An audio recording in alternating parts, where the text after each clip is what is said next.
always said he knows the thoughts and the intents of the heart, Gary.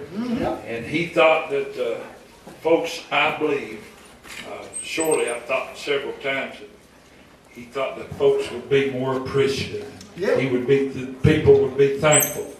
But he's blessed them.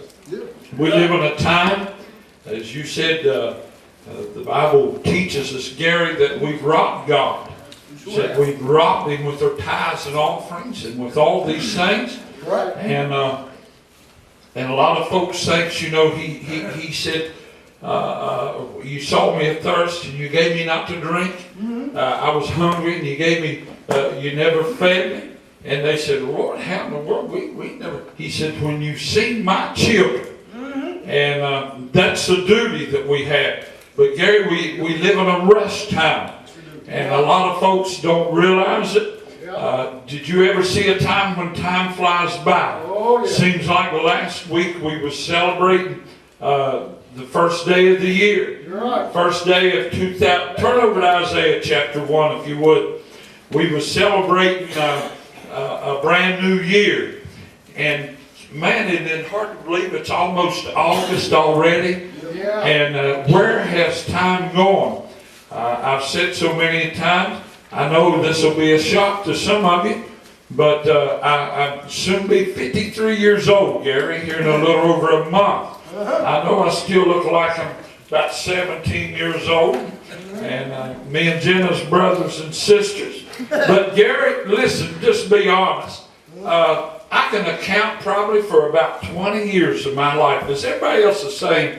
I could get, enough information to account. The other 30 plus years, I don't know where it went to. Just like the kids, our baby's 19 years old now. Well, Lord, it wasn't, but 2 or 3 months ago, she was crawling around in the floor. And every one of you knows that. Gary, we live in a rush time. And you know what? We've robbed God of his time. And I believe that's why we ain't got time. You know what I'm talking about? We don't have time for God. We don't have time for nothing but to go, rush, and we never, ever get done. And we can't even enjoy life. Why? Because, and we was talking the other day, did you ever see a time that folks, listen, it's very uncommon, Gary, for churches, a lot of churches, to have a midweek service, a Sunday night service. Why, folks, just ain't got time. Why don't people have time? And I've told it time and time again. If you get God's time, his time, he's going to give you your time. If you don't believe me, try. Sabbath, the Sunday, is a perfect example. The next time, I've said this hundreds of times since I've been pastor, if the urge hits you on Sunday to do something that you can put off till next week, and you go ahead and do it on Sunday, just take note. Just do me a favor and take note, Gary, of the very next week.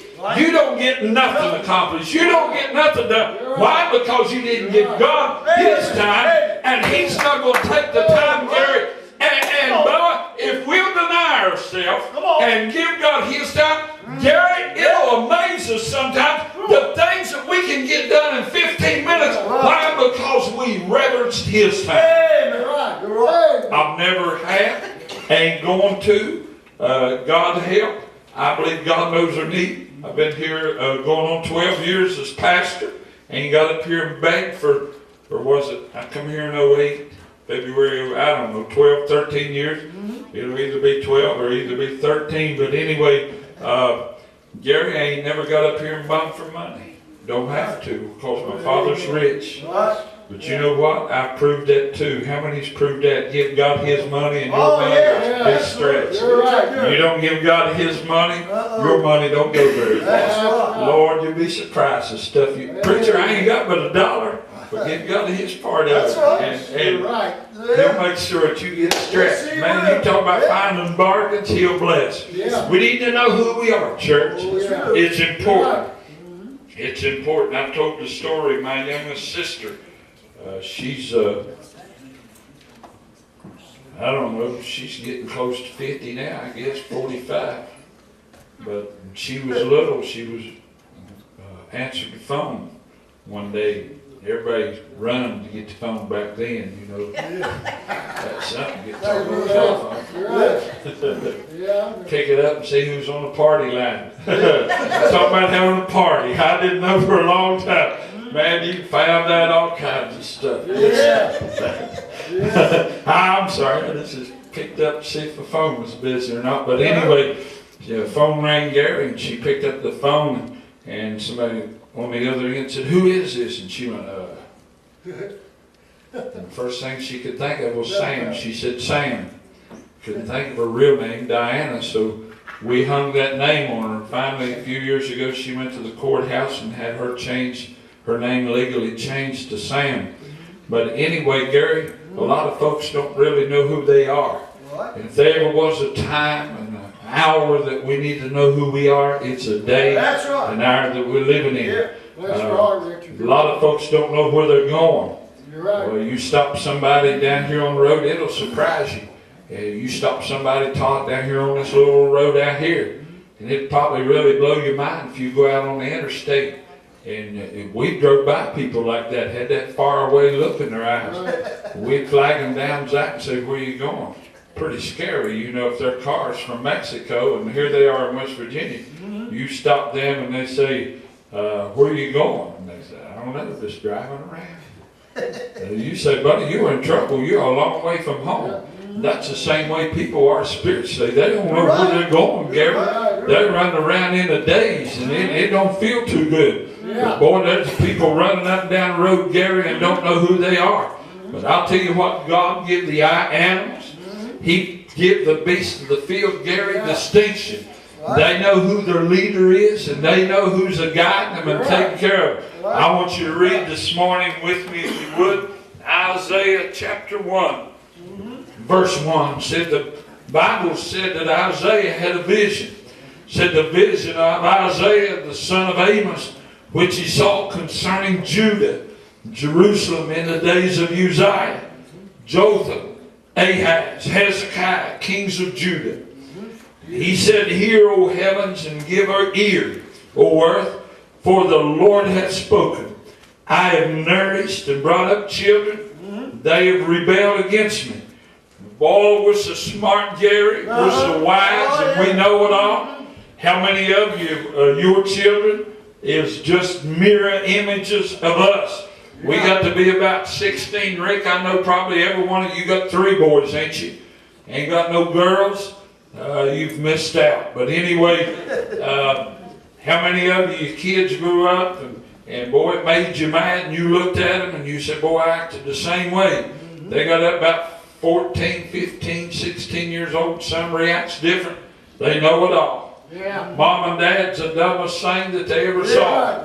Yes, sirree. They done been there, Gary, went around the world, know all about it. They're going to live life different.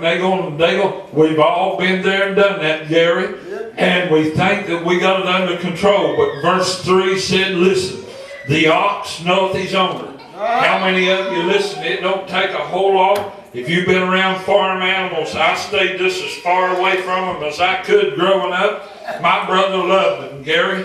But I'll tell you what, an old ox, old cow, old horse, you could go up. We used to go up around in Rome County, up around Newton and Walback in that area when we was growing up, because that's where my dad's folks was from. Boys, you go up there, and you could set your clock with the cows and the horses coming off the hill. Why? Because they knew that their master was going to feed them, Gary, and it was time to be put in the barn. You could drive up by those farms up through there, and Gary, they'd be walking along most of the time, single file, coming down the road. Yes, sir. Yesterday we was down at the river down here in Emmons, and there was a couple old boys in a boat. They had a pet duck. People said, "Well, you can't." My brother had a pet rooster one time.